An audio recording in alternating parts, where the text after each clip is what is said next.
Vladimir Zelensky, the Ukrainian president, wants to arrive here in Israel, wasn't so happy about it being published before it was actually finalized, but it would mean more than just this visit. It will fully complete this illustration of the new axes of good and axes of evil. I do think so. Israel had, for its own reasons, equivocated on the issue of Russia and Ukraine, and upset Zelensky at the time no little.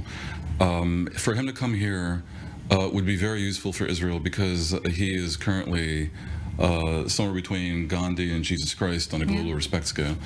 And it would show that Israel is not as isolated as some fear. And of course, he has a lot to gain. He wants to be very much not threatened in terms of the U.S.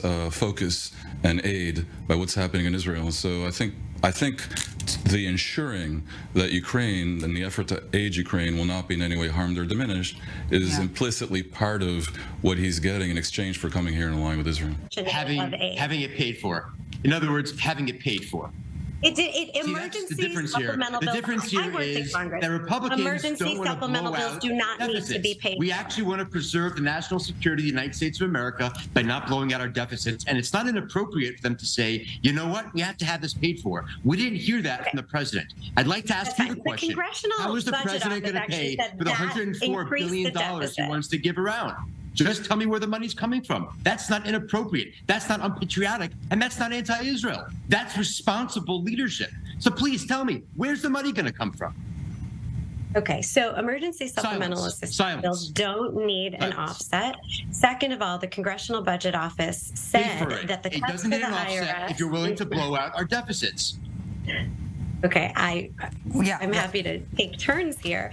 They said it would increase the deficit, but the bottom line is that President Biden asked for this assistance for Israel, for Ukraine, that would not be conditioned in any way. It was the first time that there's ever been a conditioning of aid. And it's clear this very inexperienced speaker, the fifth choice of Republicans, it took 3 weeks for them to choose the speaker, had no idea what he's doing. He conditioned the aid. It's dead on arrival because both McConnell and Schumer in the Senate have said they will not support this package. And the president has said he will veto it. So this very important assistance So the president's going to veto assistance to Israel. That Democrats have, no, it won't go to him because the Senate won't pass it. That's how it works. They're going to have to negotiate a bipartisan deal. The Senate is controlled by Democrats. Anyway, I think that the aid in of itself is illustrative of the strong support that exists for Israel. This aid package was requested by the president, and it is supported by Democrats. Once in the House, they can figure out how to pass it unconditionally. It will be signed into law, and it'll immediately be going to Israel. Yeah, Dan Perry here in studio. Chime in.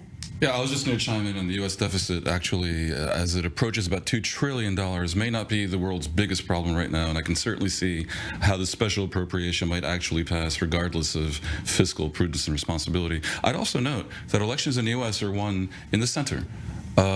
It's true that Biden has a problem, the progressive wing of the party, but like 75 or 80% of Americans do not have lack of moral clarity on who attacked who in the current conflict. And not to speak of the younger generation, it's completely... The issue is with Gen Z and 18 to 24-year-olds, and there is a catastrophe. So in 20 years, when they're in power, false equivalences and nonsensical narratives of decolonialization might be a real concern. But right now, if Biden's looking at 2024, he's probably wise to support Israel, which is why it's no surprise that he's doing that on top of the fact that he has innate Zionism within him, and also he's experienced enough to know what happened on October 7th.